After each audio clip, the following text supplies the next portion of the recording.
Faleminderit e nderuar drejtuese. Në fakt duke e ditur që mund të thotë shumë pa vërteta, nuk e kisha problem të flisja edhe mbas zotit Balla se do ishte një arsye për t'i kthyer përgjigje. Megjithatë, flas këtu ku e kam radhën. Të nderuar kolegë, të nderuar qytetar, ky është një rast ku partnerët nuk i besojnë më Shqipërisë, ku ndërkombëtarët nuk zgjedhin më të bashkëpunojnë me Shqipërinë. Nuk është rast izoluar, nuk është rast i cili ndodh për shkak të një agjende të një fondacioni. Është sepse të gjithë partnerët e besueshëm të Shqipërisë tashmë lexojnë raportet për Shqipërinë, shikojnë rekordet e lidhura me korrupsionin, e lidhura me drogën, e lidhura me krimin, për të kuptuar që nuk ja vlen bashkëpunimi me qeverinë shqiptare. Të vetmit që bashkëpunojnë me qeverinë shqiptare janë ata të cilët janë të ngjashmit e tyre.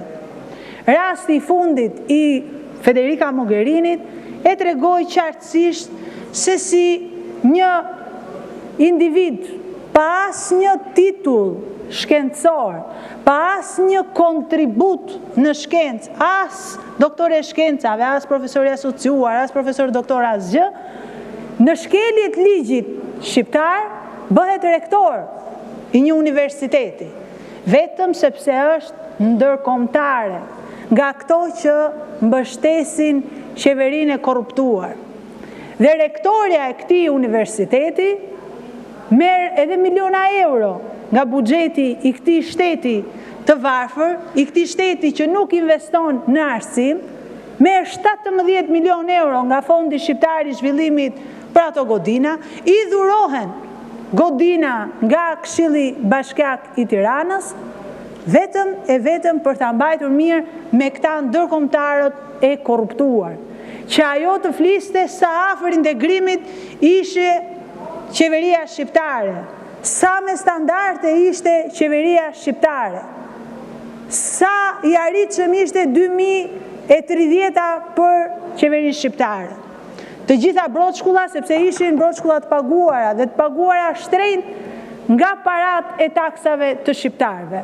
Ndërkohë që për atë vend atje kishte një vendim nga viti 2013 për të bërë kampus universitar për studentët dhe pedagogët që mësojnë në kushte që nuk kanë lidhje fare me standardet europiane. Zero. Po të shikosh konviktet janë gjendje të mjerueshme. Pastaj mënyra se si ndahen ato është edhe më e frikshme. Të shikosh buxhetin e arsimit. Është skandaloz. Shqipëria alokon më pak fonde për arsimin. Vini këtu dhe thoni kemi buxhetin më të madh. Atëherë nga 2022 fondet e arsimit ishin 2.9% e prodhimit brendshëm bruto. Këtë vit priten 2.4% dhe në 2028, sipas parashikimeve të buxhetit afatmesëm, priten 2.1% të prodhimit brendshëm bruto. Pra, teksa themi që ekonomia rritet, realisht ulen fondet për arsimin, ulen parat që duhet shkojnë për studentët, për nxënësit, për mësuesit, për pedagogët. Përdorni çdo marifet për t'i marrë para në mësuesve. Keni 11.000 mësues në sistem që i hoqet nga 50.000 lek të vjetra, vetëm me një të rënd të lapsit, me një vendimarrje të Ogerta Manastirliut, duke i zhvlerësuar gjithë kontributin e tyre me vite në arsim. Mësues të cilët paguheshin një lloj si kolegët e tyre, jepnin në të njëjtat klasa dhe japin në të njëjtat klasa me kolegët e tyre, mësues të cilët kanë në sistem prej 20, 25, 30 vitesh, shumë prej tyre janë edhe në prag të pensionit dhe i dëmton edhe për pensionin e tyre, dhe ju me një të rënd të lapsit, me justifikimin se nuk keni para, ndërkohë që parat i çoni lum te këta ndërkombëtarë dhe korruptuar, ja hoqët 50.000 lekshin, 5.000 lekë të reja. Nëse ju doni të bëni për mësuesët, E keni mundësin. E keni mundësin që ta zgjidhni këtë padrejtësi që ju keni bërë. Që në fakt edhe disa kolegë të Partisë Socialiste, kur i takon veçmas, edhe për shkak se kanë familjarë të tyre mësues, apo edhe qytetarë të zonave tyre që ja u kërkojnë, thonë që ke të drejtë.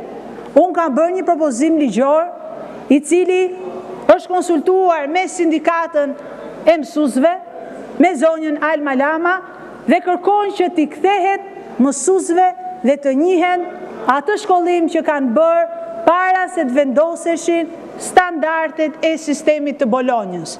Ju nuk mund të zhvlerësoni diplomat e mësuesve të cilët japin në të njëjtat klasa, të cilët japin po me aq cilësi sa kolegët e tyre, vetëm sepse doni t'i vidhni parat. Vetëm sepse doni që parat e tyre t'i përdorni për aferat korruptive. Asgjë nuk i kushton buxhetit shtetit 11.000 mësues nga 5.000 lekë të reja në muaj. Asgjë nuk është. Nuk është asa gjysmë kilometri me tarifat që i bëni ju kilometrat e rrugëve të Floririt që bëni në Shqipëri. Kështu që ju ftoj, kolegë, të reflektoni, sepse dhe ky rasti që kemi sot tregon qartësisht që po braktiseni edhe nga ndërkombëtarët, dhe minimalisht në kohën që jemi duke diskutuar ende për buxhetin, në kohën që jeni duke bërë propagandë madhe me arsimin me mësuesit, të pranoni propozimin ligjor, ta votojmë së bashku, ta fusim në agjendën parlamentare se e keni zakon që projekt ligjet e deputetëve të opozitës rrinë në sirtaret e kuvendit. Dodh magjia dhe projekt ligjet tuaja sa futen më shpejt janë votuar se sa janë parë edhe nga kolegët deputet, se aq shpejt futen në seancë plenare, kurse propozimet e deputetëve të opozitës rrinë në sirtaret e kuvendit. Dhe është shumë e thjeshtë, sepse nuk keni guximin kurajon as t'i votoni kundër, se e dini që janë kundër interesit publik, se e dini që ajo vota juaj kundër është vot kundër çdo mësuesi, sepse mësuesët solidarizohen me kolegët e tyre që japin në të njëjtat klasa, për të njëjtat lëndë dhe që kanë aftësi. Mësues që unë i takova në prag të pensionit, ju këshillohet, po futuni bëni një master juve tani. Po ç'master do të bëjnë ata tani? Ata do dalin në pension.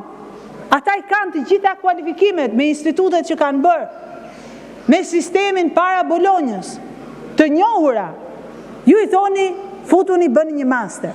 Tani këtu mund të keni dhe interesa klienteliste ju që keni marrë këtë vendimarrje për t'i quar mësuesët, për t'i detyruar që të ndjekin nga një master pa leje se ç'marrëveshje keni bërë, por kjo nuk është në të mirën e mësuesve, nuk është në të mirën e arsimit, është diskriminim, është shkelje të drejtës së fituar dhe është një rast për të kuptuar se si qeveria shqiptare nuk punon për interesin publik. Nuk punon për interesin e të ndershmit, nuk punon për interesin e atij që jeton me djersën e ballit, por punon vetëm për interesin e atij që ka marrëveshje me pushtetin, atij që është klienti i pushtetit, atij që pasuron pushtetarët, atij që merr toka falas nga qytetarët, atij që merr për 1 euro ose falas pronat publike. Për këta funksiononi dhe funksiononi shumë mirë. Ndërsa për qytetarët, zero. Harroni, nuk funksiononi dhe më keq akoma, ju bëni dëm.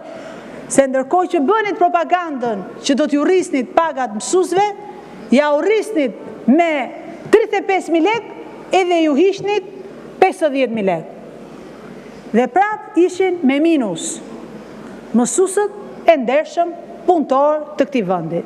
Kështu që meqense edhe pas meje e ka fjalën kryetari i grupit, ftoj që të mbajë një qëndrim për mbështetje ndaj mësuesve dhe të votojmë pa kaluar dhjetori projekt ligjin tim që propozon asgjë më shumë dhe asgjë më pak se sa kthimin e asaj që kanë pasur mësuesët para VKM-s së Ogerta Manastiriut, të pagesës për kategori të njëjtë me kolegët e tyre, për t'ju njohur arsimi që kanë bërë para futjes sistemit Bolonjës. Se ai ka qenë arsimi atëherë. Nuk mund të kthehemi në kohë.